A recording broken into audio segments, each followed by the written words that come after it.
أعوذ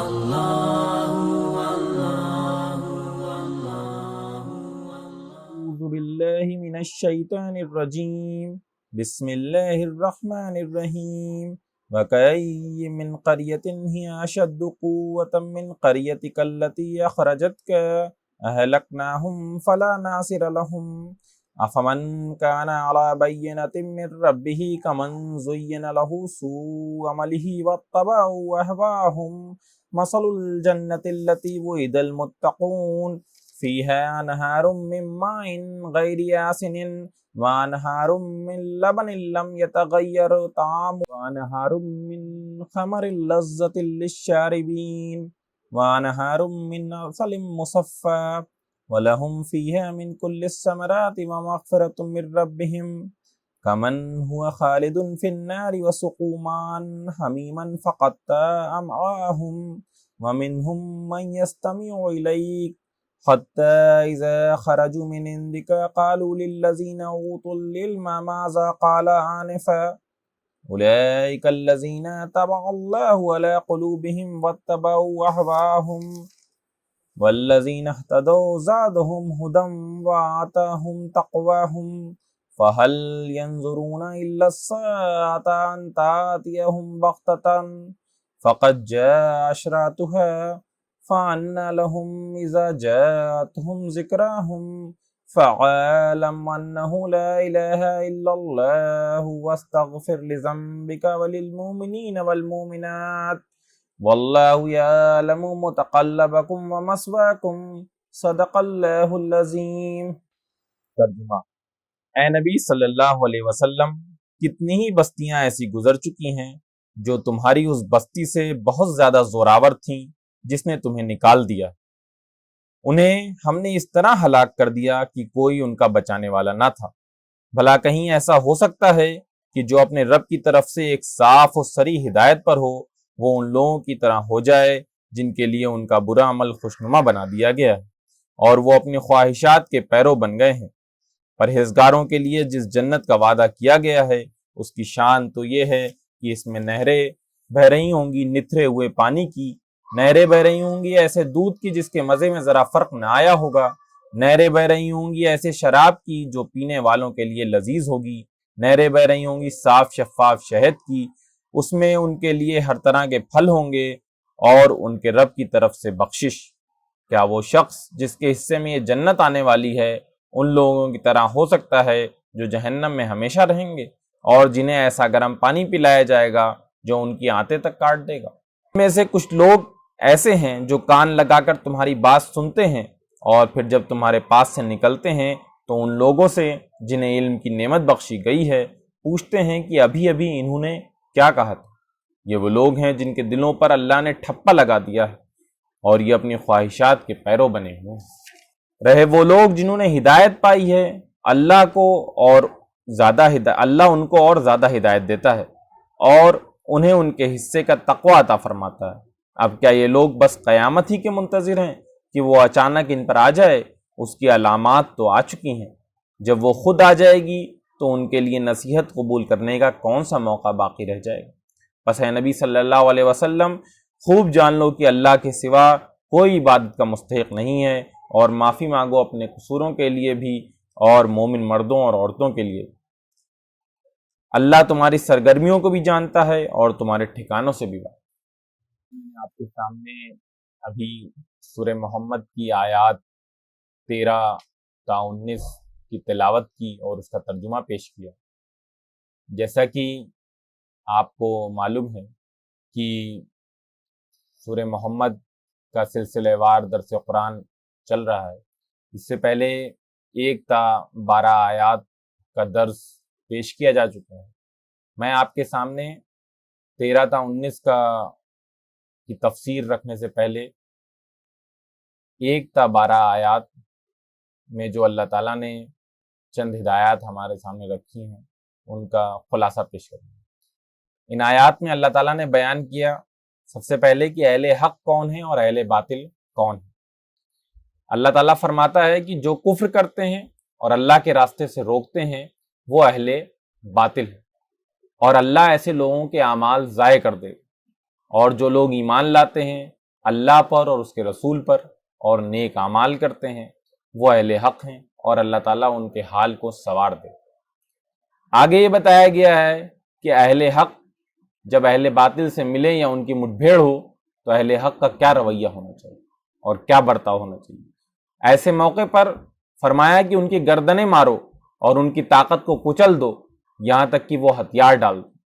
مزید فرمایا کہ یہ کام اہل حق کے ذمے صرف اس لیے کیا گیا ہے کہ اللہ تعالیٰ اہل حق کا امتحان لینا چاہتا ہے، ورنہ اللہ تعالیٰ کے لیے کوئی مشکل کام نہیں ہے کہ وہ باطل کو اور باطل کے پرستاروں کو ملیا میٹ کر کے رکھے۔ پھر فرمایا گیا کہ اس راہ میں جو شہید ہوں ان کو جنت کی بشارت دے دو۔ پھر مومنین کو اللہ کی اور اس کے دین کی مدد کرنے پر ابھارا گیا اور فرمایا گیا کہ اگر تم اللہ کی اور اس کے دین کی مدد کرو گے تو اللہ تمہارے قدم جما دے گا، تم کو مضبوط کر دے۔ پھر آگے تاریخ کا حوالہ دے کے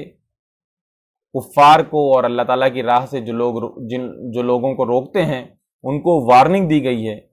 کہ وہ ہمیشہ کی طرح اللہ تعالیٰ ان کو برباد کر سکتا ہے، کیونکہ اللہ تعالیٰ مومنوں کا مولا ہے اور مومنوں کا پیٹرن ہے، اور کافروں کا کوئی مولا نہیں، کوئی پیٹرن نہیں۔ پھر آگے فرمایا گیا کہ اللہ تعالیٰ کافروں کو اس دنیا کی رنگینیاں تو دے سکتا ہے، اس دنیا میں وہ چند روزہ زندگی میں عیش و آرام تو کر سکتے ہیں، لیکن ہمیشہ ہمیش کی جو جنت ہے اس سے وہ محروم ہو جائیں گے، کیونکہ وہ جنت صرف اور صرف مومنوں کو ہی ملنے والی ہے۔ خلاصے کے بعد میں آپ کے سامنے انشاءاللہ بالترتیب آیات کے حساب سے مختصر تفسیر رکھوں گا۔ سب سے پہلے اللہ تعالیٰ آیت نمبر 13 میں بیان کرتا ہے وَكَأَيٍّ مِّن قَرْيَةٍ هِيَ أَشَدُّ قُوَّةً مِّن قَرْيَتِكَ الَّتِي أَخْرَجَتْكَ أَهْلَكْنَاهُمْ فَلَا نَاصِرَ لَهُمْ، اور کتنی بستیاں ایسی ہیں جو آپ کی اس بستی سے بہت زیادہ طاقتور تھیں، جس نے آپ کو نکالا ہے، ہم نے ان بستی کو ہلاک کر دیا اور کوئی ان کو بچانے والا نہ تھا۔ مفسرین بیان کرتے ہیں کہ اس آیت کے انداز سے لگتا ہے کہ یہ آیت ہجرت کے فوراً بعد یہ ہجرت کے متصل نازل ہوئی۔ عزیز ساتھیوں، ہم کو معلوم ہے انگلش کا ایک بہت مشہور پروورب ہے، طاقت آدمی کو بدعنوان، بد اخلاق، بد کردار بنا دیتی ہے، لیکن اگر اس طاقت کی زیادتی ہو جائے اور وہ آدمی کسی بھی دائرے میں سپر پاور ہو جائے تو پھر وہ برائیوں کی، بد اخلاقی اور بد کرداری کی آماجگاہ بن جاتا ہے۔ تاریخ میں اس کی مثال ہر دور میں ہم کو ملتی ہے۔ فرعون اور شداد اور نمرود کے نام سے ہم سب واقف ہیں۔ فرعون اور فرعونیت کا مزاج یہ ہوتا ہے کہ وہ اپنے آپ کو دنیا کا خدا سمجھنے لگتا ہے اور بڑے تمتراک سے اعلان کرتا ہے انا ربکم الاعلی۔ حق کی آواز اس کے خلاف اعلان بغاوت کا درجہ رکھتی ہے، وہ اہل حق کو باغی باور کرانے لگتا ہے۔ وہ یہ سوچتا ہے اور اس بات کا چرچا اور ڈسکشن کرتا ہے کہ اہل حق زمین میں فساد پھیلانے اور ہم کو ہماری زمین سے بے دخل کرنا چاہتے ہیں۔ چنانچہ وہ حفظ ما تقدم کے طور پہ، پریکاشنری میزر کے طور پہ اہل حق کو ملک بدر کر دینا چاہتا ہے، ملک سے نکال دینا چاہتا ہے۔ انبیاء کرام کی تاریخ اس طرح کے واقعات سے بھری پڑی ہوئی۔ تاریخ میں ایسا بارہا ہوا ہے کہ انبیاء کو اور حق کے ماننے والوں کو طاقت کے نشے میں چور فرعونوں نے ملک بدر کرنے اور ہجرت کرنے پر مجبور کیا۔ پھر وہ خواہ حضرت ابراہیم کا واقعہ ہو، اصحاب کہف کا واقعہ ہو، یا حضرت موسیٰ علیہ السلام اور بنی اسرائیل کا واقعہ ہو، یا خود نبی آخر الزمان حضرت محمد مصطفیٰ صلی اللہ علیہ وسلم کا اسوہ مبارک ہو، ہم کو معلوم ہے کہ ان تمام زندگیوں میں ہم کو ایک بات یکساں ملتی ہے کہ انہوں نے طاقت کے نشے میں چور فرعونوں کے ظلم اور آزمائش سے نکلتے ہوئے اور اس سے جو ہے وہ پناہ لیتے ہوئے ہجرت کری۔ اللہ کے رسول صلی اللہ علیہ وسلم نے فرمایا ہر دور کا اور ہر قوم کا ایک فرعون ہوتا ہے، اور میری قوم کا فرعون ابو جہل ہے۔ یہ جو آیت میں نے آپ کے سامنے تلاوت کی، اس آیت میں اللہ تعالیٰ نے قریش کے انہی فرعونوں اور انہی ظالم و جابر سرداروں کو مخاطب کرتے ہوئے بیان کیا ہے کہ تاریخ میں بہت سے ایسے جبار قومیں جو ہیں وہ گزر چکی اور ان تمام قوموں کو اللہ تعالیٰ نے ہلاک کر دیا، اور یہ طاقت کے نشے میں چور تھے، یہ تم سے زیادہ طاقتور تھے، لیکن اللہ تعالیٰ کے لیے کوئی مشکل کام نہیں ہے کہ اس زمین کو جو ہے وہ تلپٹ کرتے۔ غور کیا جائے تو یہ بات جو ہے ایک بہت کھلے چیلنج کے طور پہ اور اوپن وارننگ کے طور پہ اللہ تعالیٰ ہر دور کے اور اس دور کے فرعونوں کے سامنے بھی رکھ رہا، اور ظالم و جابر لوگوں کو یہ بات ہمیشہ اپنے ذہن میں رکھنی چاہیے کہ ذرا سی طاقت ان کے ہاتھ میں اگر آ جاتی ہے تو وہ یہ سمجھنے لگتے ہیں کہ وہ کسی کو بھی کہیں بھی نکال سکتے ہیں اور کہیں بھی بسا سکتے ہیں۔ ان کو یہ سمجھنا چاہیے کہ یہ بات اللہ تعالیٰ کے غضب کو دعوت دینے والی ہے۔ تم آج ذرا سے طاقتور ہو تو یہ نہ بھولو کہ اللہ تعالیٰ قادر مطلق ہے، اللہ تعالیٰ کے ہاتھ میں ہر چیز ہے، اور جب وہ چاہے تو تمہاری جمی جمائی بستی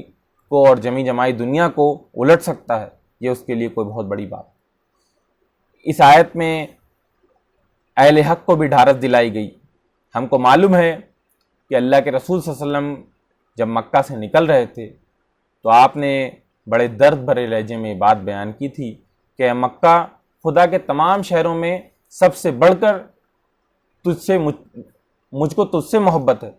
اگر مشرکوں نے مجھے نہ نکالا ہوتا تو میں تجھے کبھی چھوڑ کر نہ جاتا۔ اس آیت میں اللہ تعالیٰ نے اللہ کے رسول صلی اللہ علیہ وسلم کے اپنے محبوب کے اس جملے کا جواب بھی دیا کہ تم اطمینان رکھو، اور اللہ تعالیٰ نے ابھی ان کو مہلت دے رکھی ہے، ابھی ان لوگوں کو مہلت دے رکھی ہے، اور یہ لوگ جو ہیں اس مہلت کے نتیجے میں اس سخت فعل کو کر رہے ہیں کہ کسی کو بھی اور اہل حق کو ملک بدر کر رہے ہیں، لیکن اللہ تعالیٰ جب چاہے گا ان مشرکین کو اس جگہ سے نکال دے گا۔ اور ہم جانتے ہیں کہ اس بشارت کے نتیجے میں اور اس ڈھارس کے نتیجے میں ہی ایک بندہ اتنی سخت آزمائش کو، ہجرت کے اتنے بڑے مرحلے کو بخوشی جو ہے وہ پار کر لیتا ہے۔ ایک اور بات سمجھنے کی ہے کہ جس سخت لہجے میں اور جس وارننگ والے لہجے میں اللہ تعالیٰ نے یہ بات کہی ہے، اصل بات یہ ہے کہ یہی لہجہ جو ہے وہ فرعونیت کے مزاج کو سوٹ کرتا ہے، کیونکہ وہ جس طاقت کے نشے میں چور ہیں اس میں واعظ و نصیحت اور سمجھنا اور سمجھانا یہ ان کے لیے کوئی بھی طرح کا فائدہ مند نہیں ہوتا، اس سے ان کے کان پہ ذرا بھی جو نہیں رینگتی۔ آگے بیان ہوا، بھلا کہیں ایسا ہو سکتا ہے کہ جو اپنے رب کی طرف سے ایک صاف و صریح ہدایت پر ہو وہ ان لوگوں کی طرح ہو جائے جن کے لیے ان کا برا عمل خوشنما بنا دیا گیا ہے اور وہ اپنی خواہشات کے پیرو بن گئے ہیں۔ اللہ تعالیٰ نے یہاں پہ مومنین کے تعلق سے بات بیان کی کہ مومنین جو ہیں وہ صاف اور صریح دلیل کے ساتھ۔ عزیز ساتھیوں، ہم کو معلوم ہے کہ حق ہمیشہ جو ہے وہ صاف اور صریح دلیل کے ساتھ میدان میں آتا ہے، اور دین اسلام کی سب سے زیادہ مضبوط دلیل اور مستحکم دلیل کیا ہے؟ اس کی سب سے زیادہ مضبوط اور سب سے مستحکم دلیل خود نبی پاک علیہ الصلاۃ والسلام کی ذات ہے۔ آپ کی زندگی پوری قوم کے سامنے ظاہر تھی، آپ نے 1-2 سال اور 10 سال نہیں بلکہ پورے 40 سال اس قوم کے سامنے گزارا تھا۔ آپ کی زندگی لوگوں کے سامنے روز روشن کی طرح آیا تھی۔ آپ کے قریب کے لوگ آپ کی ایک چیز کے تعلق سے گواہی دے سکتے تھے۔ یہ شخص جو ہے یہ کبھی جھوٹ نہیں بول سکتا، یہ کبھی غلط بیانی نہیں کر سکتا۔ آپ کے سیرت میں کسی بھی طرح کا کوئی عیب اور کوئی داغ جو ہے کوئی شخص نہیں نکال سکتا، جبکہ قوم کی عمومی صورتحال ہم کو معلوم ہے کہ پوری قوم جو ہے وہ کس طرح کے بگاڑ میں اور برائی میں جو ہے وہ ملوث تھی۔ آپ کی شخصیت اس پورے معاشرے میں ایک دم نمایاں شخصیت کے طور پہ، تو اگر ایسا شخص کوئی دین پیش کرتا ہے، ایسا شخص کوئی دعویٰ پیش کرتا ہے اور ایسا شخص یہ بات کہتا ہے کہ ایک فرشتہ ہمارے پاس وحی لے کے آتا ہے، ایک فرشتہ جو ہے وہ ہم کو اس طرح کی بات بیان کرتا ہے، اور ہم کو اللہ تعالیٰ نے نبی بنایا ہے اور ہم کو ایک دین دیا ہے، تو پھر ہر شخص کے لیے، ہر عقل مند آدمی کے لیے یہ سب سے بڑی مضبوط دلیل ہے اور سب سے مستحکم دلیل ہے، وہ اس بات کو قبول کرے اور وہ اس سے کبھی انکار نہ کرے۔ اس طرح سے اہل حق کے پاس ایک دوسری مضبوط دلیل جو ہے وہ خود اللہ تعالیٰ کی کتاب ہے، یعنی قرآن مجید۔ اس کتاب کے الفاظ، زبان و بیان، ہر چیز ایک ایک بات اس چیز کی گواہی دیتی ہے کہ یہ کتاب جو ہے وہ کسی آدمی کا کلام نہیں، کسی انسان کا کلام نہیں۔ یہ کتاب جو ہے تمام طرح کے تضادات سے، تمام طرح کی انسانی کمزوریوں سے پاک ہے۔ اس میں دیا جانے والا نظام تمام طرح کی پیچیدگیوں سے مبرہ ہے، تمام طرح کی پیچیدگیوں سے پاک۔ اور پھر جو لوگ اللہ کے رسول صلی اللہ علیہ وسلم کی تربیت میں داخل ہوئے، ان کی زندگی میں کس طرح کا ڈراسٹک اور کس طرح کا سڈن چینج آیا، یہ بھی ہمارے سامنے ایک بہت بڑی مثال ہے۔ ان کے ایمان میں، یقین میں، اخلاق اور کردار میں کس طرح کی تبدیلی رونما ہوئی۔ یہ ہے وہ روشن دلیل جو ایمان والوں کے پاس، اور دوسری طرف وہ لوگ ہیں جن کے پاس عقائد، اعمال و اخلاقیات کی کوئی دلیل اور کوئی مضبوطی نہیں، یعنی یہ جو ہیں وہ اہل باطل ہے۔ ان کے پاس اس کا کوئی جواب نہیں ہے کہ انہوں نے جو کچھ فکری اور عملی طور پہ قبول کیا ہوا ہے اس کی کیا آتھینٹسٹی ہے، کیا سند ہے ان کے پاس۔ اور آپ نے آج تک، یعنی اہل باطل نے آج تک جن انسانوں کو بنایا ہے، جن کی تربیت کی ہے، جن کے سیرت و کردار کو وہ پیش کر سکتے ہیں، تو ایسا کوئی نمونہ جو ہے وہ ان کے پاس نہیں ہے۔ ان کے پاس صرف اور صرف نفس کی خواہشات ہیں جن کو وہ پورا کرنا ہے۔ اس لیے ان دونوں گروہوں میں عملی اور فکری طور پہ بہت واضح طور پہ تضاد ہم کو۔ آگے اللہ تعالیٰ نے بیان کیا پرہیزگاروں کے لیے جس جنت کا وعدہ کیا گیا ہے اس کی شان تو یہ ہے کہ اس میں نہریں بہہ رہی ہوں گی، نتھرے ہوئے پانی کی۔ نہریں بہہ رہی ہوں گی ایسے دودھ کی جس کے مزے میں ذرا فرق نہ آیا ہوگا۔ نہریں بہہ رہی ہوں گی ایسے شراب کی جو پینے والوں کے لیے لذیذ ہوگی۔ نہریں بہہ رہی ہوں گی صاف شفاف شہد کی، اس میں ان کے لیے ہر طرح کے پھل ہوں گے اور ان کے رب کی طرف سے بخشش۔ کیا وہ شخص جس کے حصے میں جنت آنے والی ہے ان لوگوں کی طرح ہو سکتا ہے جو جہنم میں ہمیشہ رہیں گے اور جنہیں ایسا گرم پانی پلایا جائے گا جو ان کی آنتیں تک کاٹ دے۔ عزیز ساتھیو، اس آیت میں اللہ تعالیٰ نے اہل حق اور اہل باطل کے انجام کا فرق واضح کیا۔ اللہ تعالیٰ بیان کرتا ہے کہ اہل حق سے اللہ تعالیٰ نے جنت کا وعدہ کیا ہے۔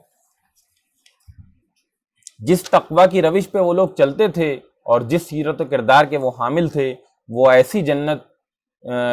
کے حقدار ہیں اور واقعی حقدار ہیں جس کی خصوصیات بیان کرتے ہوئے بیان کیا گیا کہ نتھرا ہوا صاف ستھرا پانی ہوگا، یعنی پانی میں کسی طرح کی غلاظت، کسی طرح کی بدرنگی نہیں ہوگی، کسی طرح کی دھول اور کسی طرح کی مٹی نہیں ہوگی، صاف ستھرا اور نتھرا ہوا پانی ہوگا۔ پھر فرمایا کہ نہریں بہہ رہی ہوں گی دودھ کی۔ روایات میں آتا ہے کہ یہ دودھ جو ہوگا وہ کسی بھی جانور کے تھن سے نکلا ہوا نہیں ہوگا، بلکہ اس کو اللہ تعالیٰ یوں ہی جھرنے کی شکل میں اور یوں ہی جو ہے وہ نہروں کی شکل میں جو ہے وہ جاری کرتی۔ پھر آگے بیان کیا کہ نہریں بہہ رہی ہوں گی ایسے شراب کی جو پینے والے کی لذیذ ہوگی۔ عزیز ساتھیوں، ہم کو معلوم ہے کہ شراب کو جو ہے وہ ام الخبائث کہا گیا ہے،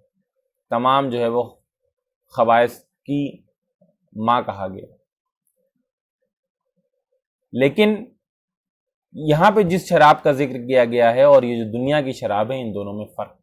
دنیا کی شراب کو پینے کے بعد آدمی تمام طرح کی برائیوں میں ملوث ہوتا ہے، تمام طرح کے بگاڑ میں ملوث ہوتا ہے، لیکن یہ جنت کی جو شراب ہوگی وہ اس طرح کی چیزوں سے پاک ہوگی اور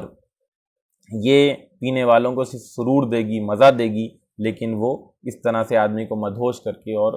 برائیوں کا ارتکاب کرنے کی طرف راغب نہیں کرے۔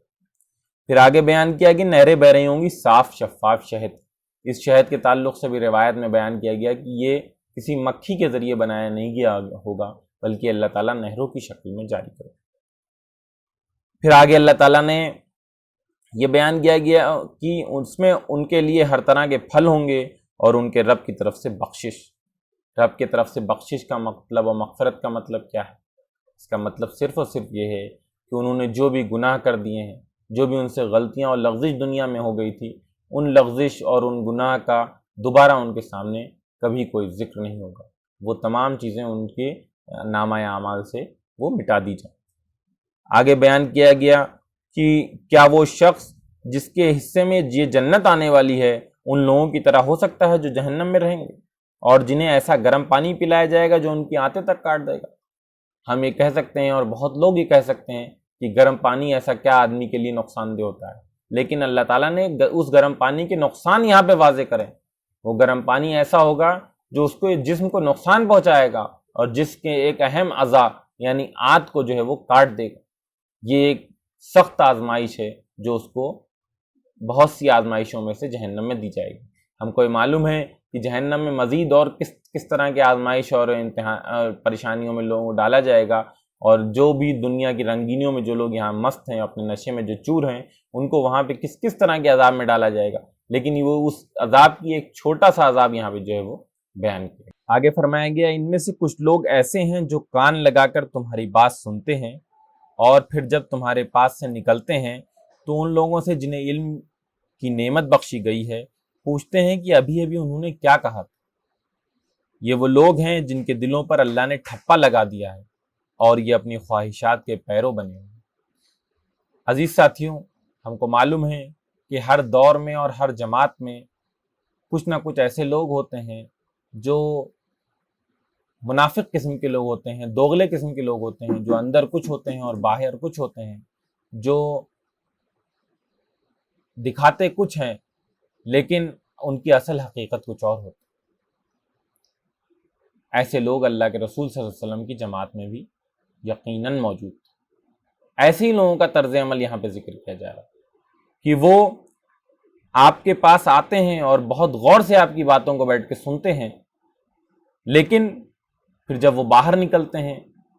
تو آپ کے وہ ساتھی،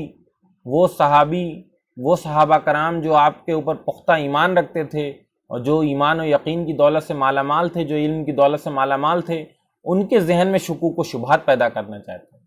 ان کے ذہن میں کنفیوژن ڈالنا چاہتے ہیں کہ ارے یہ ابھی کیا بیان کیا جا رہا تھا، میں نے تو بہت غور سے سنا لیکن ہمیں بات سمجھ میں نہیں آئی۔ اس طرح سے وہ کنفیوژنس کریٹ کرنا چاہتے ہیں، اور دوسری طرف اپنے لیے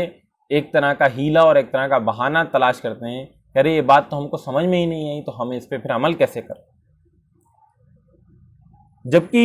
رسول صلی اللہ علیہ وسلم کی بات کے تعلق سے ہم کو معلوم ہے قرآن مختلف انداز سے مختلف جگہ میں بیان کرتا ہے کہ اللہ کے رسول صلی اللہ علیہ وسلم کی بات اور اللہ تعالیٰ کی بات صاف اور واضح ہوتی، لیکن ان لوگوں کو یعنی منافقین کو، ان دوغلے قسم کے لوگوں کو یہ باتیں اس لیے نہیں سمجھ میں آتی کہ ان کے دلوں پہ اللہ تعالیٰ نے ٹھپا لگا دیا ہے، اللہ تعالیٰ نے ان کے دلوں پہ مہر لگا دیا ہے، ان کے دلوں کو اللہ تعالیٰ نے ٹیڑھا کر دیا ہے۔ اور جب اللہ تعالیٰ کسی کے دلوں کو ٹیڑھا کر دیتا ہے یا کسی کے دل کو ٹیڑھا کرنے کی بات اگر آ جاتی ہے تو پھر اس کے لیے کوئی بات سمجھنا، کوئی بات سننا، کسی بات پہ عمل کرنا یہ محال ہو جاتا ہے، اور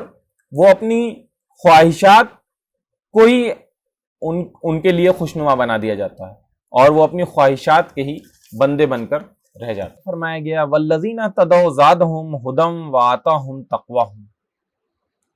رہے وہ لوگ جنہوں نے ہدایت پائی ہے اللہ ان کو اور زیادہ ہدایت دیتا ہے اور انہیں ان کے حصے کا تقویٰ عطا فرماتا ہے۔ اس سے پہلے ہم نے منافقین کا رویہ دیکھا کہ منافقین کس طرح سے بات کو سنتے تو ہیں لیکن سمجھنا نہیں چاہتے کیونکہ ان کے دلوں پہ ٹھپے لگے ہوئے ہیں۔ یہاں پہ مومنین کا طرز عمل اللہ تعالیٰ نے بیان کیا ہے کہ یہ مومنین وہ لوگ ہیں جنہوں نے اللہ تعالیٰ کی طرف سے ہدایت پائی ہے، یعنی انہوں نے ہدایت کی روش اختیار کی، وہ ہدایت کی طرف بڑھے تو اللہ تعالیٰ نے ان کو جو ہے وہ مزید ہدایت میں جو ہے وہ ترقی عطا فرمائی۔ اللہ تعالیٰ کی یہ سنت ہے اور یہ اللہ تعالیٰ کے لیے اللہ تعالیٰ اس کو اپنے اصول کے طور پر بیان کرتا ہے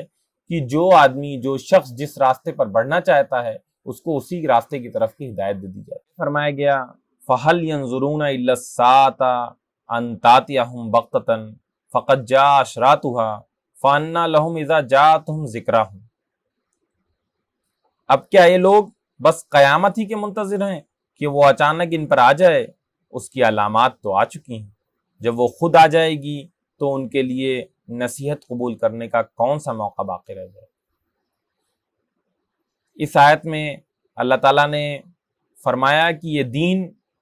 اور یہ قرآن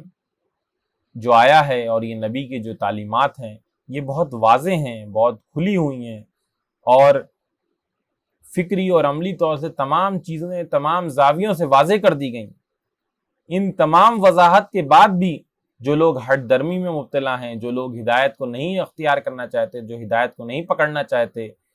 وہ لوگ جو ہیں ایسا لگتا ہے صرف اور صرف عذاب کے اور صرف اللہ تعالیٰ کے غضب کے اور صرف قیامت کے منتظر ہیں کہ بس اب قیامت چلی آئے اور فیصلہ ہو جائے۔ ایسے لوگوں کو یہ سمجھنا چاہیے کہ قیامت کی نشانیاں تو اللہ تعالیٰ واضح کر رہا ہے، اور ایک سب سے بڑی نشانی جو قیامت کی اس زمانے میں واضح ہو چکی تھی وہ یہ تھی کہ اللہ کے رسول صلی اللہ علیہ وسلم کی بعثت ہو۔ اللہ کے رسول صلی اللہ علیہ وسلم نے فرمایا کہ میری بعثت اور قیامت میں ان دو انگلیوں کا فرق ہے، یعنی ان دو انگلیاں جس طرح سے سٹی ہوئی ہیں اس طرح سے میری بعثت اور قیامت جو ہے یہ دونوں ایک دوسرے کے بعد ہونے والے۔ یعنی قیامت کی یہ سب سے بڑی نشانیوں میں سے ایک یہ ہے کہ اللہ کے رسول ان کی بعثت ہو چکی ہے، اور اللہ کے رسول ہم جو ہے وہ نبی بنا کر اس دنیا میں بھیج دیا گیا۔ لیکن ان لوگوں کو یہ بات سمجھنی چاہیے، یہ جو لوگ ہٹ دھرمی میں مبتلا ہیں ان کو یہ بات سمجھنی چاہیے کہ قیامت آ جانے کے بعد ہدایت کا اور عمل کا کوئی موقع نہیں رہے گا، کیونکہ قیامت جو ہے وہ حساب و کتاب کا دن ہے، وہ دار الجزا ہے، وہ جزا کا دن ہے اور جزا کا وقت ہے، وہ عمل کا وقت نہیں ہے کہ اس کے بعد اس کو دیکھ لینے کے بعد آدمی عمل کو سدھار سکے، اپنی زندگی کو سدھار سکے، اس کے بعد ندامت اور پچھتاوے کے علاوہ کچھ اور نہیں۔ آگے فرمایا گیا فَعَالَمَ أَنَّهُ لَا إِلَهَ إِلَّا اللَّهُ وَاسْتَغْفِرْ لِذَنْبِكَ وَلِلْمُؤْمِنِينَ وَالْمُؤْمِنَاتِ وَاللَّهُ يَعْلَمُ مُتَقَلَّبَكُمْ وَمَثْوَاكُمْ۔ پس اے نبی صلی اللہ علیہ وسلم خوب جان لو کہ اللہ کے سوا کوئی عبادت کا مستحق نہیں ہے، اور معافی مانگو اپنے قصوروں کے لیے بھی اور مومن مردوں اور عورتوں کے لیے بھی، اور اللہ تمہاری سرگرمیوں کو بھی جانتا ہے اور تمہارے ٹھکانے سے بھی واقف ہے۔ یہ اسلام کی تعلیمات میں سے ایک بہت بڑی اخلاقی تعلیم یہ ہے کہ ایک شخص کو اپنے تمام فرائض اور تمام ذمہ داریاں تمام چیزیں انجام دینے کے باوجود بھی یہ نہیں سمجھنا چاہیے کہ ہم تو بہت بڑے ہو گئے ہیں، ہم تو بہت بڑے دائی ہو گئے ہیں، ہم تو بہت بڑے ہمارا عمل جو ہے بہت زیادہ ہو گیا ہے اور اب ہم کو مزید اور کسی چیز کی ضرورت نہیں ہے، اور اپنے آپ میں کبر اور تکبر کی روش جو ہے وہ اختیار کرنا، اس کو جو ہے وہ اسلام کنڈم کرتا ہے، اور اس کے برعکس یہ تعلیم دیتا ہے کہ ہر وقت اپنا جائزہ لیتے رہنا چاہیے، ہر وقت اپنی کمیوں پہ نگاہ رہنی چاہیے، اور ہر وقت یہ بات ذہن میں رہنی چاہیے کہ ایک شخص کو ہر وقت یہ بات ذہن میں رکھنی چاہیے کہ اس کی جو کمیاں ہیں خامیاں ہیں اس پہ اس کی نگاہ ہونی چاہیے، اور توبہ اور استغفار کرتے رہنا چاہیے، اپنے گناہوں کی معافی مانگتے رہنا چاہیے۔ اس کا یہ مطلب ہرگز نہیں ہے، اس آیت کا یہ مطلب ہرگز نہیں ہے کہ اللہ کے رسول صلی اللہ علیہ وسلم سے نعوذ باللہ غلطیاں اور خامیاں ہوتی، لیکن اللہ کے رسول صلی اللہ علیہ وسلم کو یہ احساس بہت زیادہ شدت سے رہتا تھا، اسی کا نتیجہ یہ تھا کہ اللہ کے رسول صلی اللہ علیہ وسلم استغفار کیا کرتے تھے، اور روایات میں آتا ہے کہ آپ ایک دن میں 100 مرتبہ استغفار کرتے۔ تو اللہ کے رسول صلی اللہ علیہ وسلم کے ذریعے سے امت کے لوگوں کو اور امتیوں کو اور ہم سب لوگوں کو یہ بات بتائی گئی ہے کہ استغفار کو، توبہ کو اپنی روش بنانی چاہیے، اور اپنا معاملہ یہ بنانا چاہیے کہ ہم اپنی کمیوں پہ اور غلطیوں پہ نگاہ رکھیں، یہ نہ سمجھیں کہ ہم اپنے فرائض کو بہت اچھے سے انجام دے رہے ہیں اور بہت بڑے بن گئے۔ پھر آگے یہ بیان کیا گیا کہ اللہ تعالیٰ تمہاری سرگرمیوں کو بھی جانتا ہے اور تمہارے ٹھکانوں سے بھی واقف۔ یہ فقرہ جو ہے یہ ایک بندے مومن کے لیے بہت بڑی ڈھارس ہوتا ہے، بہت بڑا سپورٹ ہوتا ہے۔ ایک بندہ جو کمزور ہے، بے سر و سامانی کیفیت میں ہے، اس کو نہیں پتا ہے کہ اس کا کون سپورٹ کرنے والا ہے، کوئی مادی اور کوئی دنیاوی ذریعہ ہم کو نظر نہیں آتا، اس وقت اللہ تعالیٰ کے جملہ یہ بتاتا ہے کہ اللہ تعالیٰ کی واچ اور اسٹرکٹ وجل جو ہے وہ ہمارے اوپر، اللہ تعالیٰ ہر وقت ہم کو نگاہ میں رکھے ہوئے ہے، اور وہ جو قادر مطلق ہے کسی بھی طرح سے اپنے بندوں کو بے یار و مددگار نہیں چھوڑتا، اور وہ ہر طرح سے اور ہر وقت اپنے بندے کی مدد کرنے پہ قادر ہے۔ تو یہ جو جملہ آخر میں ہے، یہ اس جملے کو ہم کو بہت ڈھارس کے طور پہ لینا چاہیے، اور اس جملے کو ہمیشہ ہم کو یاد رکھنا چاہیے۔ تمام طرح کی آزمائش اور پریشانی میں یہ جملہ ہم کو بہت حد تک ثابت قدم رکھنے والا ہے۔ یہ سورہ محمد کی جو 7 آیتوں کا درس آپ کے سامنے پیش کیا گیا، ان آیات میں جیسا کہ بیان ہوا ہے، میں مختصراً چند نکات آپ کے سامنے رکھوں گا۔ سب سے پہلے تو بندہ مومن کو ڈھارس دلائی گئی کہ تم کو جو اس وقت کچھ پریشانی و آزمائش کی شکل میں گھر چھوڑ کے نکلنا پڑ رہا ہے اور گھر سے بے دخل کیا جا رہا ہے، بے سر و سامانی کی کیفیت میں تم یہاں سے نکل کے جا رہے ہو، تو یہ چند لمحے کی مہلت ہے اور یہ کچھ وقت کی آزمائش ہے، اور اس کے بعد انشاءاللہ اللہ تعالیٰ ان حالات کو پلٹ دے گا۔ اور ہم یہ دیکھتے ہیں کہ اللہ کے رسول صلی اللہ علیہ وسلم کی ہجرت کے 10 سال بعد اللہ تعالیٰ نے پھر اللہ کے رسول صلی اللہ علیہ وسلم کو دوبارہ اس شہر میں فاتح کے طور پر جو ہے وہ داخل کیا۔ پھر اس کے بعد آگے اللہ تعالیٰ نے جو اہل حق ہیں اور اہل باطل ہیں، ان دونوں لوگوں کے فکری فرق کو واضح کیا ہے کہ ان دونوں کے فکر میں، ان دونوں کے عمل میں کیا فرق ہوتا ہے۔ پھر اس کے بعد ان دونوں کے انجام کو واضح کیا گیا ہے کہ اہل حق کا انجام کیا ہوگا، ان کو کس کس طرح کی جنت ملے گی اور کس کس طرح کی نعمتیں ہوں گی، اور اہل باطل کا کیا انجام ہوگا اور کس طرح سے وہ جو ہے وہ جہنم میں عذاب میں مبتلا کیے جائیں۔ پھر آگے فرمایا گیا کہ کچھ لوگ ان دونوں کے بیچ بھی ہوتے ہیں جو منافق ہوتے ہیں، جو آپ کے بیچ رہتے ہیں لیکن آپ کے ایمان نہیں لاتے، جو آپ کے خلاف ہیں اور آپ کے مخالف ہیں۔ اللہ تعالیٰ نے ان کے دلوں میں ٹھپے لگا دیے ہیں، اور یہ پھر حق کو اور ہدایت کو جو ہے وہ قبول کرنے کی استطاعت اپنی کھو بیٹھے۔ آگے بیان کیا گیا کہ یہ لوگ اتنی صاف اور صریح ہدایت آ جانے کے بعد، اتنی صاف اور صریح بات آ جانے کے بعد بھی اب یہ ہٹ درمی میں مبتلا ہیں، تو اس کا صرف اور صرف مطلب یہ ہے کہ یہ لوگ حق کو قبول نہیں کرنا چاہتے، اور اب یہ صرف اور صرف فیصلے کے دن کے منتظر ہیں، قیامت کے منتظر ہیں۔ تو یہ سمجھ لیں کہ قیامت آ کے رہے گی، اور اس دن پھر عمل کا کوئی مہلت نہیں رہ جائے گی، اس دن صرف اور صرف جزا اور سزا ہوگی، اور اللہ تعالیٰ اس دن فیصلہ سنا کرتا ہے۔ پھر آگے اللہ کے رسول صلی اللہ علیہ وسلم کو ایک اہم اخلاقی جو ہدایت ہے وہ دی گئی، اور اس کے آپ کے ذریعے سے تمام امتیوں کو یہ دی گئی کہ آپ کو یہ تمام کام کرنے کے باوجود، اپنے فرائض کو انجام دینے کے باوجود، آپ کو یہ بات ذہن میں رکھنی چاہیے، اور اپنی جو کمیاں ہیں، جو خامیاں ہیں، جو غلطیاں ہیں، اس پہ نگاہ رکھنی چاہیے، اور استغفار کرتے رہنا چاہیے۔ اور اللہ کے رسول صلی اللہ علیہ وسلم کے ذریعے سے تمام امتیوں کو یہ پیغام دیا گیا۔ اور پھر اللہ تعالیٰ نے ایک آخری میں ایک یہ فقرہ بیان کیا کہ اللہ تعالیٰ ہم تمہارے ایک بندے مومن کو بے یار و مددگار نہیں چھوڑتا۔ اللہ تعالیٰ ایک بندے مومن کو ہمیشہ جو ہے نگاہ میں رکھتا ہے، اور اللہ تعالیٰ ہمیشہ اس چیز پہ قادر ہے کہ وہ بندے کی جو ہے مدد کر سکے، اس کو سپورٹ دے سکے، اللہ تعالیٰ جب یہ چاہے گا ایسا کرے۔ اللہ تعالیٰ سے دعا ہے کہ اللہ تعالیٰ ہم سب کو ان باتوں پہ عمل کرنے کی توفیق عطا فرمائے۔ وما علینا الا البلاغ۔